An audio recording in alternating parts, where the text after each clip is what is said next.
Hello दोस्तों, नमस्कार। SM किसी चैनल में मैं आप सभी लोगों का दिल से बहुत बहुत स्वागत करता हूं। दोस्तों, इस वीडियो में हम लोग बात करने वाले आज के दिन के जो बाजार में जो चीज़ें हम लोग को होती हुई देखने को मिली, मतलब काफ़ी समय के बाद हम कह सकते हैं कि बाजार में हम लोगों को अच्छा करेक्शन देखने को मिला है। ठीक है, आप देख सकते हो सेंसेक्स में हम लोग को नियर बाय 1% की गिरावट देखने को यहाँ पे मिल चुकी है। ठीक है, निफ्टी 50 की अगर हम लोग बात करें तो यहाँ पे भी आप देख सकते हैं ऑलमोस्ट 1% के आसपास की गिरावट देखने को मिली है। और गिरावट भी बहुत इंपॉर्टेंट चीज़ है भाई। बार बार तेज़ी देखकर भी मतलब हम कह सकते हैं कि अगर आप एक ट्रू इन्वेस्टर हो शेयर बाजार के, तो आप हमेशा चाहोगे कि बाजार थोड़ा नीचे ही रहे, क्योंकि अच्छे शेयर फिर सस्ते दाम में मिल जाते हैं। ठीक है, वैसे तो ये कोई बहुत बड़ी गिरावट तो यहाँ पे नहीं है, बट फिर भी हम यहाँ पे कह सकते हैं कि एक डिसेंट गिरावट तो हम लोग को जरूर देखने को यहाँ पे मिल रही है 1% के आसपास। किस कॉन्टेक्स्ट में कह रहे हैं कि हाँ, जिस हिसाब से बाजार जो 18,000 से लगातार भागा है, उस हिसाब से गिरावट, मतलब अगर मैं चार्ट पैटर्न के ऊपर लगा दूँ 1 महीने का चार्ट पैटर्न, तो वो कुछ नज़र भी नहीं आएगा। 6 महीने के चार्ट पैटर्न में तो कुछ वो भी नज़र यहाँ पे नहीं आएगा।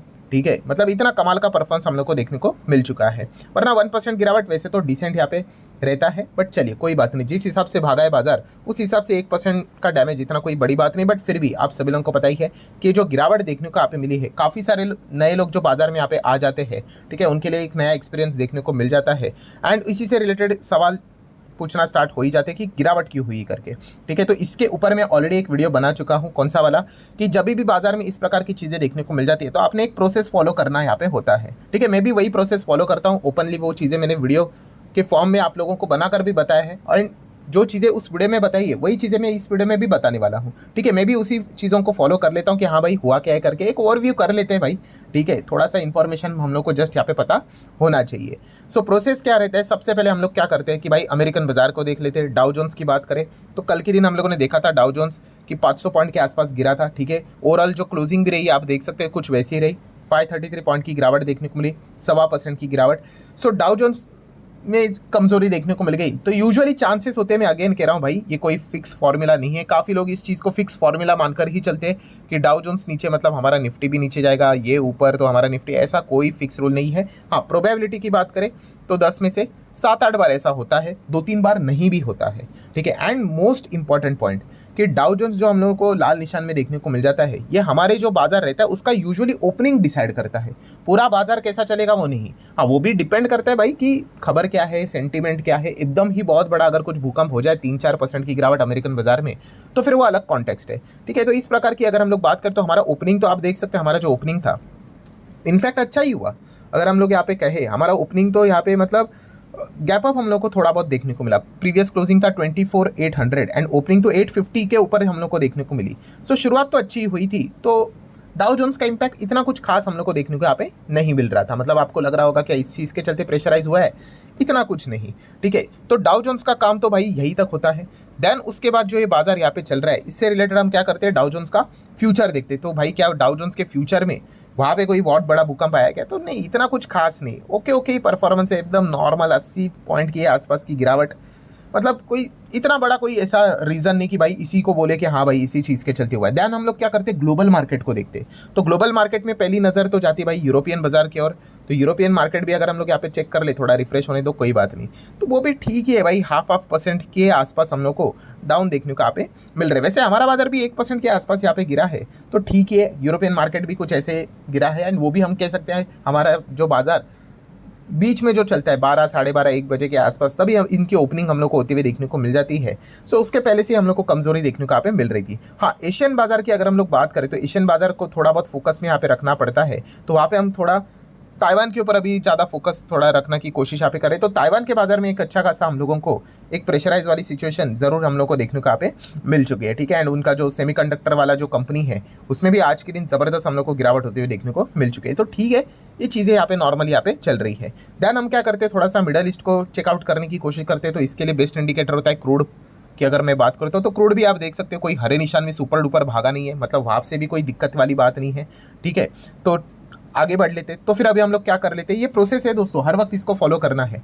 तो फिर हम लोग कुछ स्टॉक्स के सेक्टर्स को देख लेते हैं, मार्केट के सेक्टर्स को देख लेते हैं। ये ऐसे सेक्टर्स है जो कि आपको पता है 3 सेक्टर्स जो कि हमारे निफ्टी 50 में सबसे बड़ा कंट्रीब्यूशन देते हैं। मतलब इन 3 सेक्टर में अगर कुछ हुआ, ठीक है, तो फिर हमारा बाजार इधर एकदम ज़बरदस्त भाग भी सकता है अगर ये 3 सेक्टर ज़बरदस्त भागा तो। एंड अगर ये गिरे तो ये भी बाजार को गिराने की पूरी क्षमता यहाँ पे रखते हैं। और वो कौन से 3 सेक्टर है उसको भी मैंने काफ़ी बार आप लोगों को बताया है।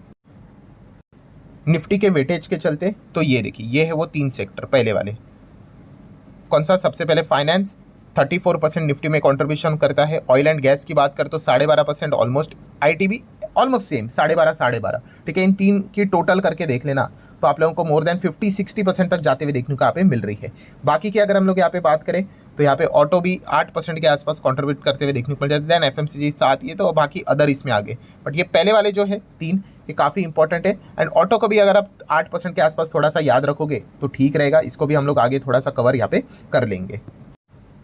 सो ये प्रवचन में आप लोगों को क्यों दे रहा हूँ, क्योंकि हम लोगों को चेक करना होता है भाई इंडाइसेस के हिसाब से किसने क्या परफॉर्मेंस दिखा है। तो बैंक का अगर हम लोग बात करें तो आप देख सकते हो 0.5 यहाँ पे नीचे था। फाइनेंशियल सर्विसेज की बात करें 0.79, तो ठीक है भाई, इतना कोई ज़्यादा प्रेशर क्रिएट करने की कोशिश यहाँ पे नहीं की। देन सेकंड अगर देखा गया तो आप सभी लोगों को पता है ऑयल एंड गैस की अगर बात करें तो ऑयल एंड गैस ने अच्छा प्रेशर क्रिएट किया आज के दिन निफ्टी के ऊपर। लगभग 3.25% से ज़्यादा की गिरावट निफ्टी ऑयल एंड गैस में यहाँ पे हुई है। ठीक है, तो ये नोट करके आप चल सकते हो। यहाँ पे आप लोगों को कुछ ना कुछ चीज़ें ज़रूर पढ़ने को यहाँ पे मिल जाएगी जिसके चलते इंडेक्स लेवल पे प्रेशर हुआ है। एंड तीसरी की अगर हम लोग बात करें वो है निफ्टी आईटी, तो ये तो भाई कुछ भी नहीं, 0.22 ही देखने को मिल रहा है।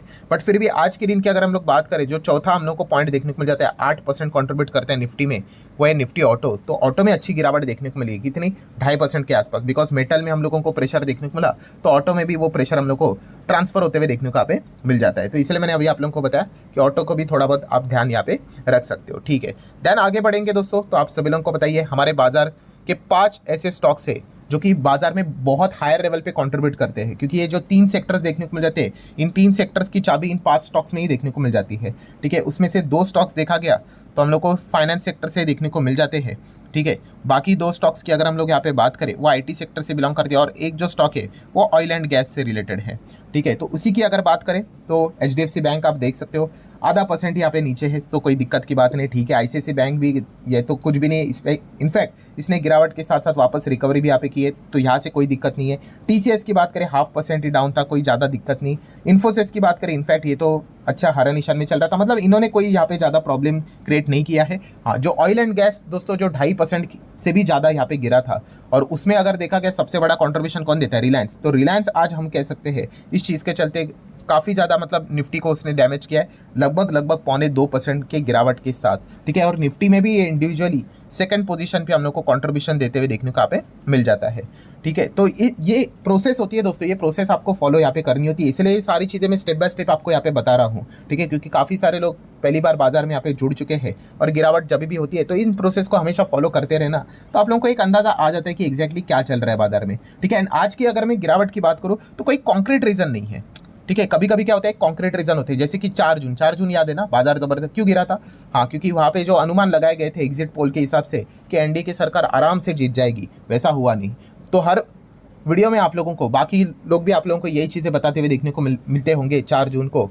ठीक है, कि क्या हुआ था करके, कि इलेक्शन के रिजल्ट के चलते, मतलब वो एक फिक्स रीजन था। आज की अगर हम लोग बात करें ऐसा कोई फिक्स रीजन नहीं मिलेगा, हर कोई अलग अलग रीजन यहाँ पे बताते हुए देखने को मिलेगा। एंड नॉर्मली इस प्रकार की चीज़ें, बाजार में तेजी है तो मंदी है, तो इस प्रकार की चीज़ें यहाँ पे चलती रहती है। अभी अदर रीजन्स की अगर हम लोग यहाँ पे बात करें, अदर मतलब ये तो प्रोसेस के हिसाब से हम लोग हमेशा चेक कर लेते हैं, तो और क्या क्या चीज़ें चल रही है बाजार में तो उसको कवर करें। तो सबसे पहले आपको पता है बजट है, तो बजट से पहले थोड़ा बहुत अनसर्टिनिटी होती है, तो लोग क्या कर देते हैं, आप यहाँ पे कह सकते हो प्रॉफिट बुकिंग भी हम लोग को होती हुई देखने को मिल जाती है। ठीक है, तो एक वैसा ही कुछ प्रॉफिट बुकिंग भी होते हुए देखने को मिला है, जो कि बाजार का ही पार्ट है भाई, होता रहता है भाई।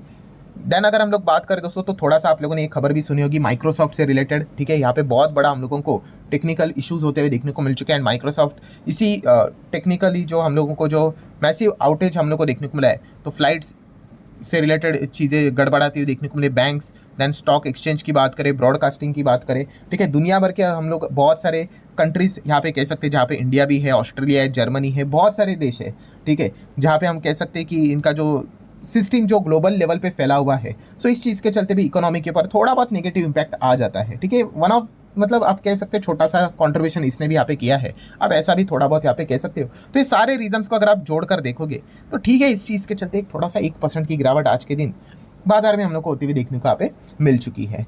ठीक है, सो अगेन कह रहा हूँ कोई कॉन्क्रीट रीजन नहीं है, बट इस प्रकार की चीज़ें यहाँ पे आज के दिन बाजार में यहाँ पे हुई है, तो इसीलिए थोड़ा सा निफ्टी में प्रेशर हुआ है। बट अच्छी बात यह है कि जो 24,500 का लेवल है उसके नीचे बाजार नहीं गया, एकदम लोएस्ट लेवल गया था 508 तक, मतलब 24,508 तक। ठीक है, जो एक साइकोलॉजिकल लेवल रहता है भाई, होल नंबर रहता है, तो एक अच्छी बात देखने को मिली है। हाँ, पोर्टफोलियो की बात करें, काफ़ी लोग नाराज हो जाएंगे, अरे मेरा पोर्टफोलियो ये हो गया वो हो गया। वो ऐसा ही होता है दोस्तों, क्योंकि इंडिविजुअल स्टॉक होते हैं वो ज़्यादा रिएक्ट करते हैं। खास करके अभी बहुत सारे स्टॉक टॉप लेवल पे देखने को मिल रहे हैं, एंड यूजुअली काफ़ी लोग भागते हुए ट्रेन को ही पकड़ते हैं, जो भागे हुए स्टॉक से उनको ही खरीदते हैं, तो वहाँ पे तो प्रॉफिट बुकिंग ज़्यादा ब्रूटल लेवल पे आपको देखने को मिलेगा। एंड खास करके अगर आपके पास mid cap and small cap अगर होंगे, ठीक है, तो वहाँ पे तो रिएक्शन ज़्यादा ही रहता है, क्योंकि उनका नाम ही मिड एंड स्मॉल है। तो यहाँ पे लार्ज कैप में अगर 1% के आसपास की रिएक्शन देखने को मिल रही है, अगर निफ्टी के हिसाब से अगर मैं बात करूँ, तो आप मिड कैप देख सकते हो 2.25%, स्मॉल कैप आप देख सकते हो 2.25% का रिएक्शन दिखा रहा है। एंड अगर आपके पोर्टफोलियो में mid cap and small cap अगर होंगे, तो फिर उस प्रकार का रिएक्शन आप लोगों को ज़्यादा ज़रूर देखने को यहाँ पे मिल जाएगा, कि यहाँ पे बाजार से ज़्यादा आप लोगों को पोर्टफोलियो गिरते हुए देखने को यहाँ पे मिल जाता है। सो ये सारी चीज़ें जो थी वो यहाँ पे मैंने इस वीडियो में यहाँ पे कवर कर ली है। ठीक है, कोई कॉन्क्रीट रीज़न तो नहीं, बट ये छोटे छोटे जो हम लोग को रीजंस देखने को यहाँ पे मिल जाते हैं, तो इसी चीज़ के चलते एक थोड़ा सा प्रेशर देखने को यहाँ पे मिल चुका है। सो ठीक है दोस्तों, आशा करता हूँ वीडियो हेल्पफुल लगा होगा, तो चाहो तो आप लाइक एंड शेयर यहाँ पे कर सकते हो। मिलते हैं नेक्स्ट वीडियो में, तब तक के लिए बाय बाय।